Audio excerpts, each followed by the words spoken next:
अस्सलाम वालेकुम, आदाब दोस्तों। मैं इकबाल तकीशेर कोटी आपसे एक बहुत ही अहम मसले पर आज बात करना चाहता हूँ। जैसा कि आप जानते हैं कि जामिया मिलिया इस्लामिया एक ऐसा नाम है जिसको सुनने के बाद एकदम गर्व से सीना चौड़ा हो जाता है और हम ये सोचते हैं कि कम से कम कोई इदारा हिंदुस्तान के अंदर, कोई इदारा तो ऐसा है जो एक बहुत ही मकबूल इदारा है और हिंदुस्तान के अंदर उसका रैंक 3 में नंबर आता है। और अगर वर्ल्ड रैंकिंग की बात की जाए तो जामिया मिलिया इस्लामिया की रैंक 601 till 800 उसकी रैंकिंग आती है वर्ल्ड वाइड।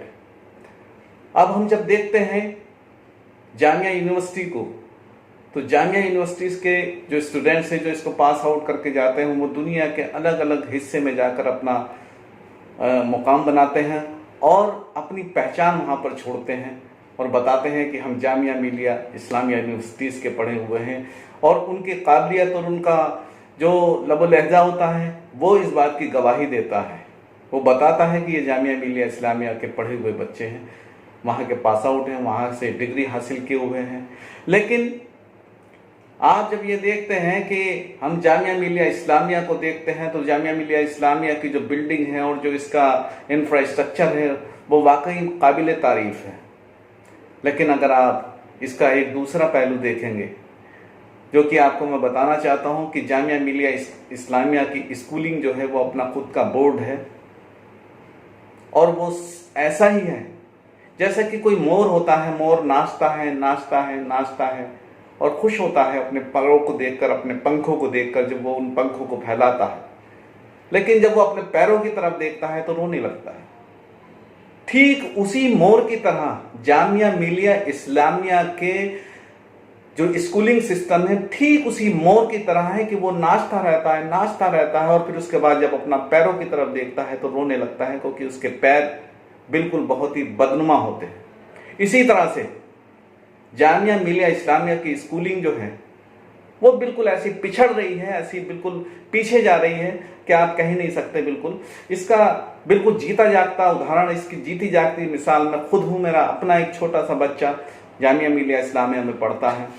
मैंने उसको एक बहुत ही अच्छे स्कूल से उठाकर मैंने जामिया में डाला, क्योंकि मेरी अपनी भी ख्वाहिश थी, मेरी अपनी दिली ख्वाहिश थी कि मैं जामिया मिलिया इस्लामिया में पढ़ूँ, चाहे किसी सर्टिफिकेट कोर्स में क्यों ना पढ़ूं। और मैंने इसके लिए ट्राई भी किया था, मैंने एंट्रेंस भी दिया, लेकिन मैं उसमें नहीं आ सका। एंट्रेंस मैंने पास आउट किया, लेकिन फिर उसके बाद जो इंटरव्यू होता है, इंटरव्यू में सिर्फ 1 नंबर की वजह से मैं जामिया में एंट्री नहीं पा सका, क्योंकि मेरा 1 नंबर उसकी सर्टिफिकेशन में कम हो गया था टोटल में से। अब मैं अपने बच्चे का फॉर्म भर देता हूँ और भरने के बाद में मेरे बच्चे का नंबर ड्रॉ में आ जाता है और मैं अपने बच्चे का एडमिशन करा देता हूँ। जब पहले दिन मैं जामिया मिलिया इस्लामिया में अपने बच्चे को पहुंचाने जाता हूँ तो उसी दिन मैं ये डिसाइड करता हूँ कि मैं अपने बच्चे को यहाँ पर नहीं भेजूंगा पढ़ने के लिए, क्योंकि यहाँ का कोई मैनेजमेंट नहीं है, यहाँ का कोई सिस्टम नहीं है। यहाँ सिर्फ रूल्स एंड रेगुलेशन, तो इतनी भरमार है उनकी रूल्स एंड रेगुलेशन की कि आप कह ही नहीं सकते। बिल्कुल जामिया के स्कूल के गेट से लेकर और अंदर प्रिंसिपल के ऑफिस तक और वहां पे जो उसका स्टाफ बैठा है वहां तक सिर्फ रूल्स एंड रेगुलेशन की इतनी भरमार मिलेगी आपको कि आप बिल्कुल बता ही नहीं सकते। रूल्स एंड रेगुलेशन ऐसे हैं कि आज भी आप अगर देखेंगे तो जामिया मिलिया इस्लामिया की जो फीस जमा करने का जो सिस्टम है वो आज भी पुराना सिस्टम है कि आपको बैंक में स्लिप के साथ फीस जमा करनी है, वहां पर लंबी लंबी कतारों में खड़ा होना है और फिर उसके बाद में जो बैंक वालों का जो एटीट्यूड है उसको झेलते हुए आप अंदर तक जाएंगे और जाने के बाद अपनी फीस आप जमा करेंगे। सारी दुनिया डिजिटल हो रही है, हर कोई ऑनलाइन पेमेंट को प्रेफर कर रहा है, ऑनलाइन पेमेंट करते हैं सब। लेकिन जामिया मिलिया इस्लामिया अभी भी ना तो ऑनलाइन पेमेंट की तरफ जाता है और अगर उनकी कोई वेबसाइट है भी, कोई उनका लिंक है भी पेमेंट का, तो वो काम नहीं करता। मैंने भी बहुत ट्राई करने के बाद में मुझे भी मजबूरन लाइन में लगना पड़ा और लाइन में लगना पड़ा मुझे सुबह 8 बजे जाकर, और मेरा 10 बजे मेरा नंबर आया और फिर मैंने अपने बच्चे की फीस जमा करी और मैं वापस आ गया। मैं ये कहना चाहता हूं कि इस तरह से अगर आप करते रहेंगे, इसको अगर बदलेंगे नहीं और अपने सिस्टम को अपग्रेड नहीं करेंगे, तो हो सकता है कि आने वाले वक्त में जामिया मिलिया इस्लामिया अपना नाम खो दे।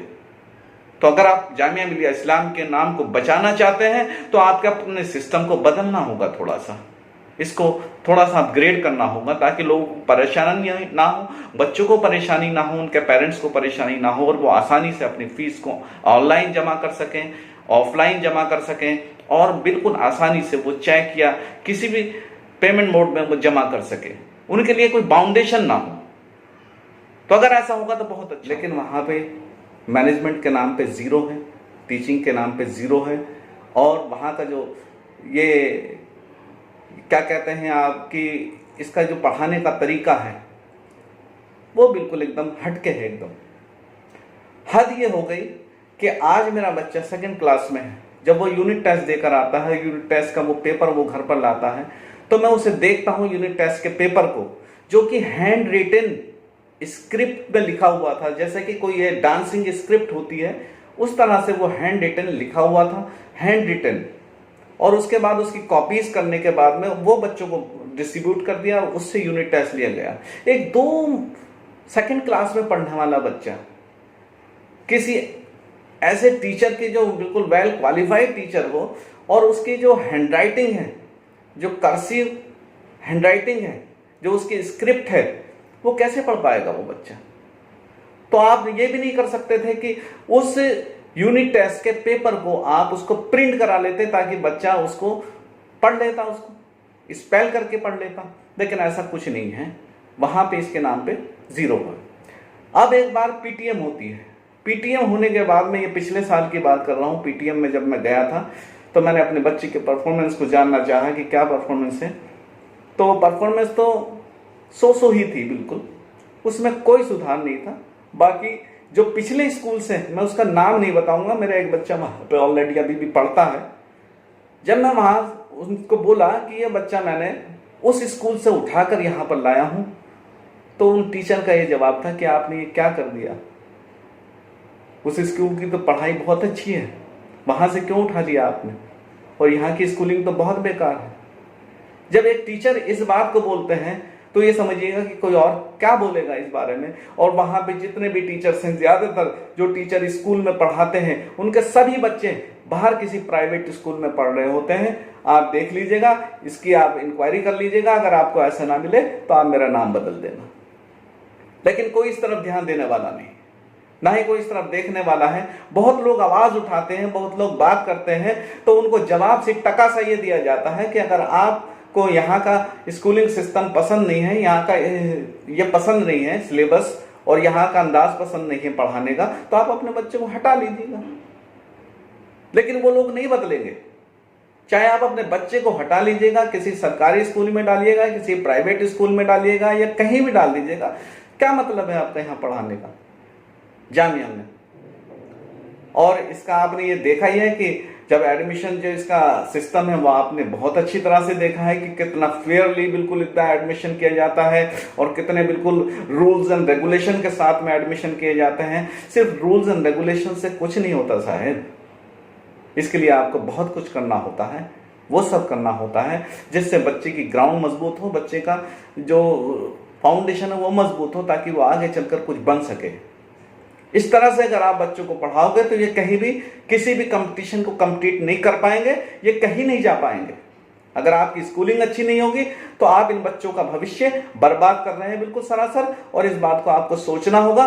और मैं ये चाहता हूं कि ये वीडियो अगर आपने पूरी देख ली है यहां तक, तो इस वीडियो को आगे फॉरवर्ड करें, ताकि और बच्चों का भविष्य बर्बाद ना हो, उनका मुस्तकबिल बर्बाद ना हो। अस्सलाम वालेकुम, आदाब।